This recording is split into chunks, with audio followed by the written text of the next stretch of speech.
Okay, here is a tip for fire alarms in public buildings.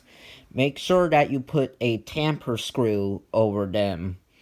So just in case there are people that are crazy and think it's appropriate to tamper with alarms, and if they try to take the alarm off the wall, they will lose because the alarm cannot come off the wall. It is tight to the wall.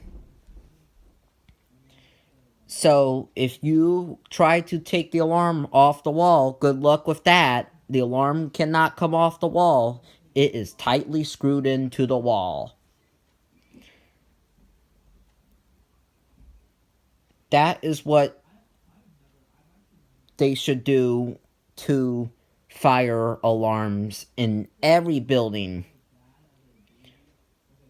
Just in case there are crazy people that think it's appropriate to tamper with alarms.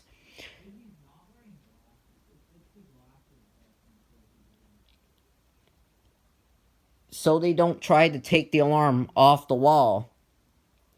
That is a tip with your fire alarm, especially in a public building. Bye.